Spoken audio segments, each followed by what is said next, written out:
Welcome to Season 2 of Fishing with the Dodger. Today, it's the Trout Show, where we troll and fly for the best of bull, rainbow, and cutthroat.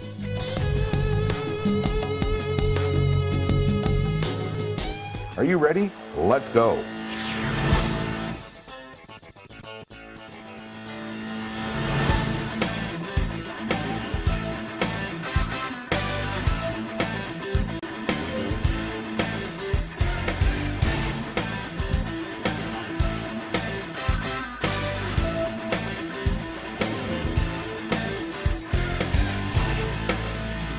Are you ready?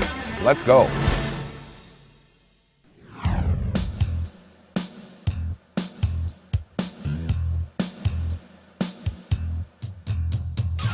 Today on the Trout Show, the Dodger is showing us how to fish for trout in several different environments. But first, let's learn a little bit about trout. One thing you should know is the Dodger loves fishing for trout. He lives in Calgary, Alberta, Canada, and can fish for trout right in the middle of a city populated by nearly 1 million people. If it's a trout, you pick them up, you talk nicely to them, you baby them, you let them swim back upstream. Most of the rivers near Calgary hold healthy and stable numbers of brown trout. However, the fish is not native to Alberta waters. European settlers introduced brown trout in 1924. A trout is from the same fish family as salmon, distinguished by a small extra fin between the top and tail. Trout tend to prefer moderately cool water temperatures and like highly oxygenated water. That's why you'll find trout in cool streams and rivers. Different kinds of trout include rainbow, brown, bull, golden, brook, and cutthroat.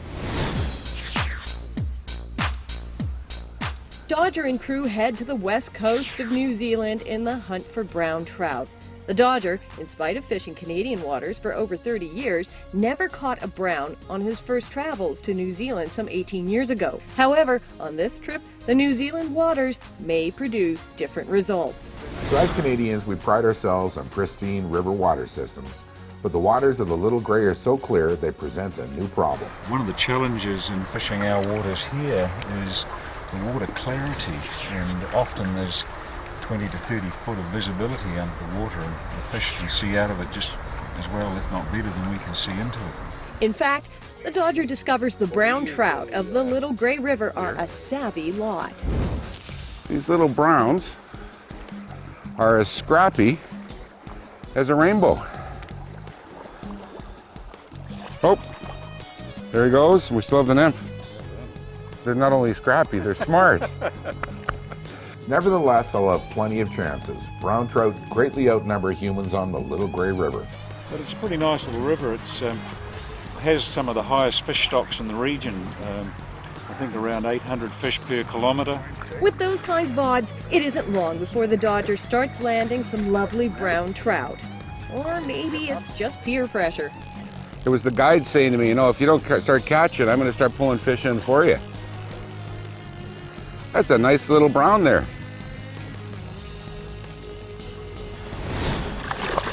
I'll probably just use the net. This is more fun. Huh? So this is more fun. This is a beautiful big brown trout. And soon the Dodger is reeling in another brown trout. That's a nice little brown. Drought is broken, con, fish line is on the reel. Beautiful.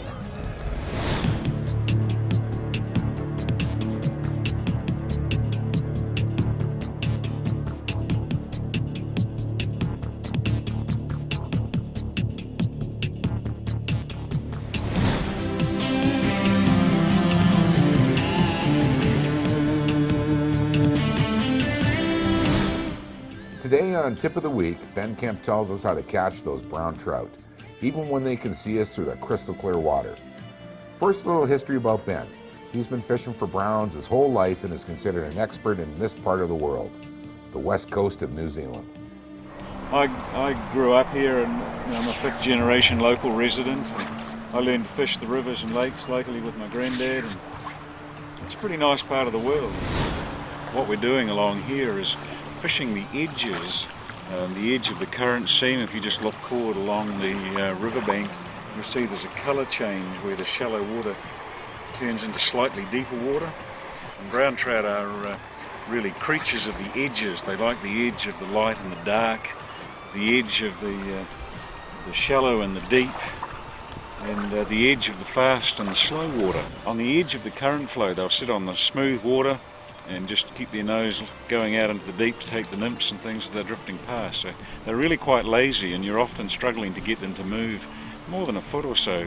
Next on Fishing with the Dodger, some New Zealand browns trick the Dodger. I'm worried about keeping him out of the willows, and he made a run right for those weeds. And we investigate the legend of the sleeping trout. You turn the trout upside down? Yep, and he stops sticking around. I go to sleep. Yeah. Welcome back. The fish species of trout is extremely popular among sport anglers. Trout exist in many places around the world, are nutritious and tasty to eat, and are beautiful to look at. They can also grow pretty big, making very nice trophies. Today, Fishing with the Dodger is all about trout, showing you tips, classic catches, and sharing our tall tales.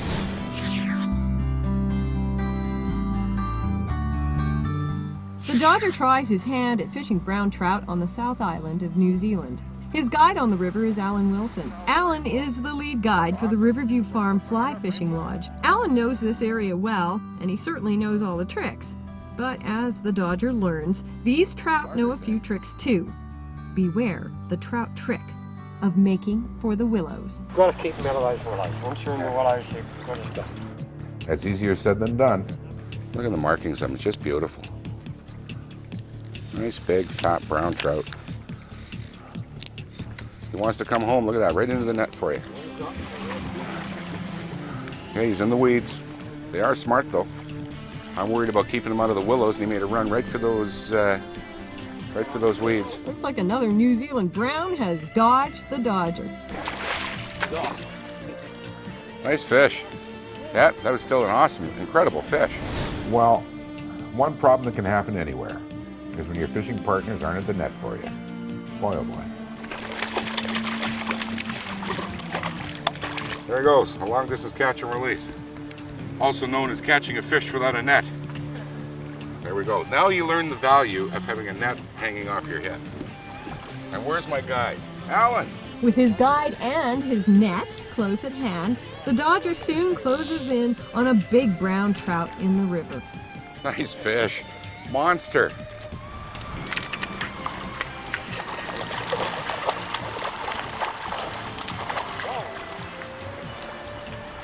There you go. Nice job. That's tiring on the arm. This brown made a run for the willows too, but I was ready. Good fish. Okay, flies clear. Nice, big, brown trout. Unbelievable. Now this one's got the red spots on it. Yeah, he's still pretty see fresh him? fish though.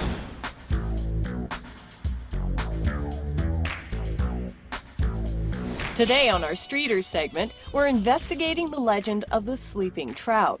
So we took it to the streets, in this case, Sable the dog's favorite pet store, and we asked, do fish sleep? Here's what you said. No! How come? Because you like sleeping.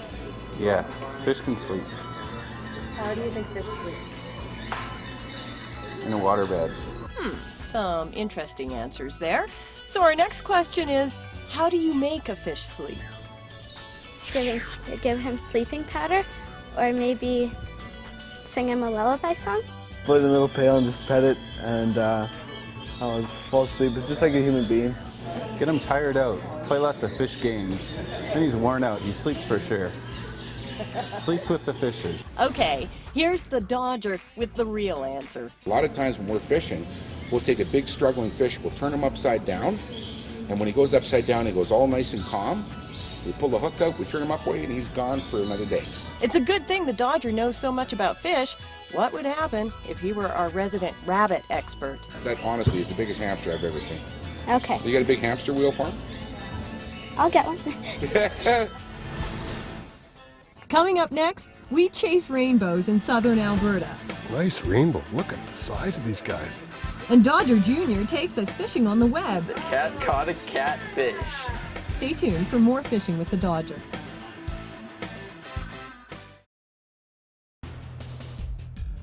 We all know there's gold at the end of the rainbow, and today on the Trout Show, we're searching for that treasure, rainbow trout. A beautiful, feisty, and ultimately tasty fish, the Dodger hits the jackpot this late fall day in Alberta. It's a beautiful day on a secret trout pond south of Edmonton, Alberta. The Dodger is fishing the waters with his buddies from Rumwall Adventures. They're after rainbow trout, a beautiful fish known for its vivid colors and acrobatic fighting ability. Rather than heading for cover when hooked, as most other trout do, the rainbow will leap out of the water. It's an amazing sight to see. Oh, there's one. That's the big one that came after it. Nice rainbow. Look at the size of these guys. Little football. The fat little football. Oh, nice. Fat little fish. Look at that. That's a nice fish. Nice rainbow. Like all trout, the rainbow has spots, and pond rainbow, like this guy, have a brilliant silver hue. Yeah, and there he is. Good job, man. Thank you very much. Okay, now I'm gonna put it back. Okay. And the Dodger gets to catch one this time, okay? Do you want to use my rod? It's a long ride back to Calgary, Al. I hear you, buddy. Finally, the Dodger gets a fish on the line. A big, fat, and clearly hungry rainbow trout. Not a huge one. Oh, he's a nice size. And he took the bottom nymph, which is exactly where Gibb's been fishing, is right off the bottom.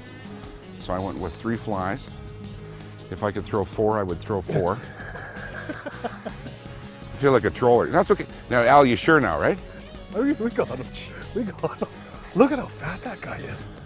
Isn't that amazing? Well, the thing I can't believe is just how they're not a long fish, right? He's been eating well. Oh, yeah, without question. Look how fat that thing is. Okay, let's get him a quick release. Russ, can you follow this into the water? Let's watch him swim away, okay? Ready? Here he goes, the old torpedo release. Gone to be caught another day. Look at him.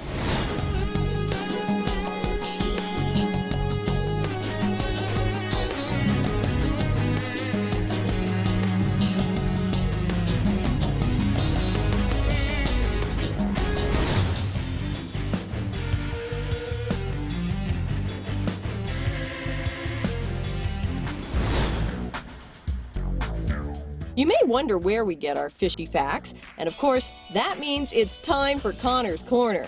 Connor Gallinus, the Dodgers' 11-year-old son, is our official show researcher. Dodger Jr. comes by this talent naturally, as, aside from fly fishing, he loves computers. Sometimes we need info for stuff, sometimes we need to organize boats, figure out like where we're going, schedules, which usually takes a couple hours. This is where Connor's expertise on computers come in handy. And hey, he sometimes comes across a few online fishing games. You have to figure out the way that the line goes to the cat's rod. And you have to figure out the fish. Like, if I click on this one, it goes to that. So he doesn't get the fish. The cat caught a catfish. It's a fun sight, but maybe for a younger child. Something tells me Connor wants to sink his chompers into something more challenging, like this. This one, you get points for catching different fish get different amounts, and as you get higher in levels, there's a higher requirement for points. Huh. Something tells me Dodger Jr. knows all about that game in real life. That's for catching all the fish.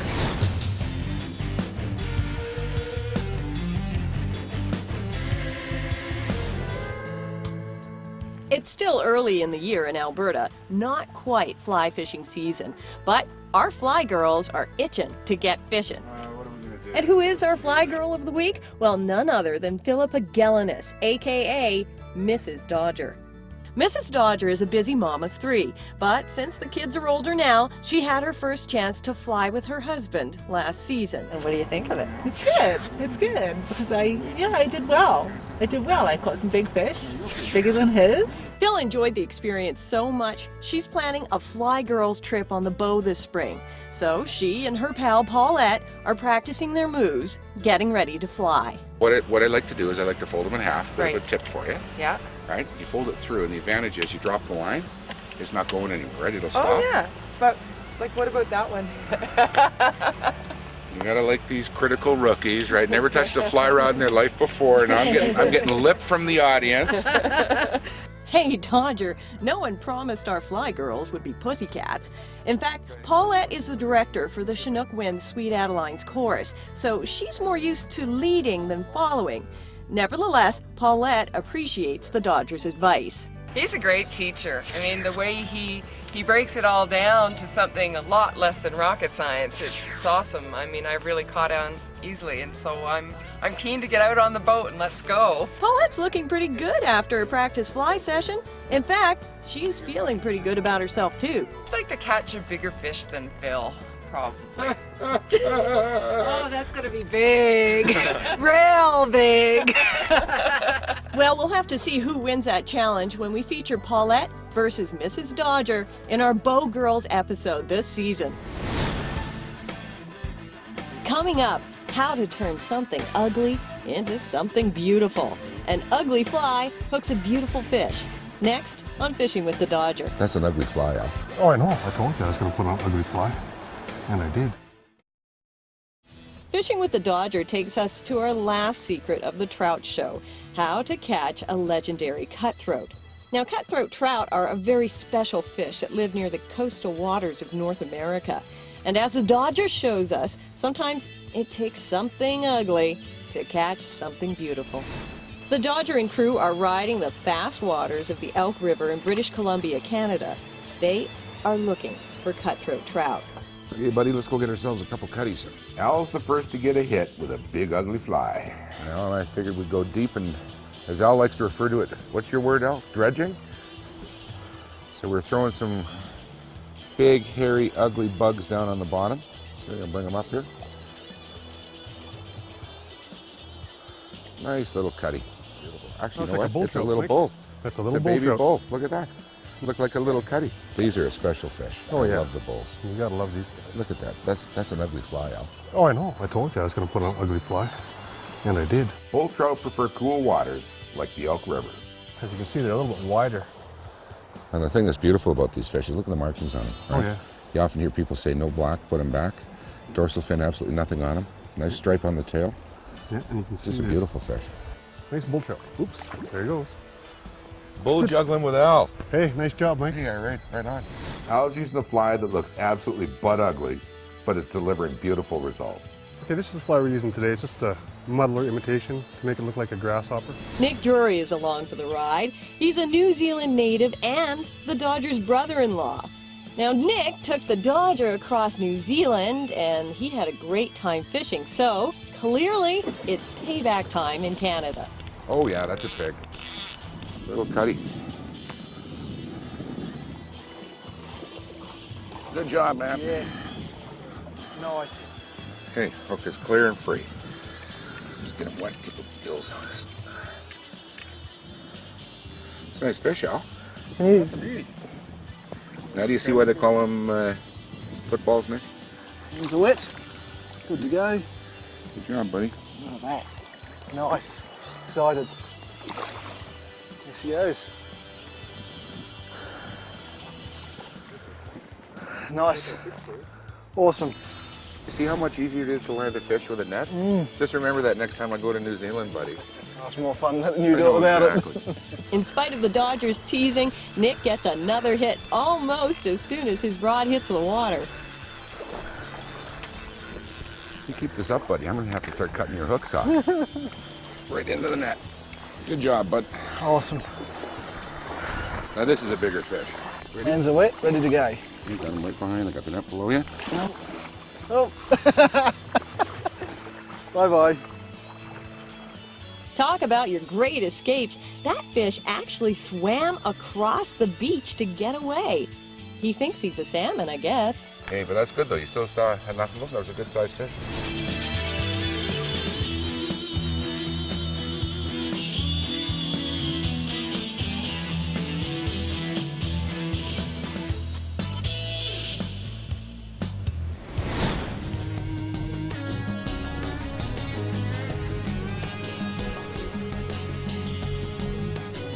While fishing for trout, whether in New Zealand or back home in Canada, we've proven time and time again that little flies catch big fish. Depending on the time of the day and the timing of the hatch, two of our favorite flies are the green prince we developed about 4 years ago and the good old beadhead hare's ear. The green prince is an easy fly to tie. It's modeled after the prince nymph. We start with a nymph hook size 14 to 16, some green or olive 6/0 thread, a silver beadhead, preferably tungsten, to give it the weight so it'll bob in the water. Wrap the body with some green flash dubbing, tie on some moose hair for a tail, and wrap the body with some wire wrap to give it a bit of glistening in the water, but also additional weight to sink it down in those films. Finish it off with some white goose biot for wings, and get ready to fish. It's an awesome fly. The beadhead hare's ear is one of those all-purpose flies that every fly box should have. The particular one we're using today is black, but they also come in tan or a light beige color. Starting off with a size 14 to 16 nymph hook and some black 6/0 thread. Use a gold beadhead, preferably tungsten, to sink it down in the film, and start by wrapping the body with some black dubbing. The tail's made out of black marabou tips, and the wing case we use turkey quill. Finish off the fly with some gold wire wrap, again to add some weight and a little bit of glistening in the water. It's an awesome fly. Give it a try. Next week on Fishing with the Dodger, it's the Salmon Show. We learn all the tips and tricks for landing a salmon. Our fly girls fish for fabulous salmon recipes. We relax at the April Point Resort and Spas, and we find out all the salmon trivia you'll ever want to know from Dodger Jr. Thanks for joining us. We'll see you next time on Fishing with the Dodger. That is a big fish.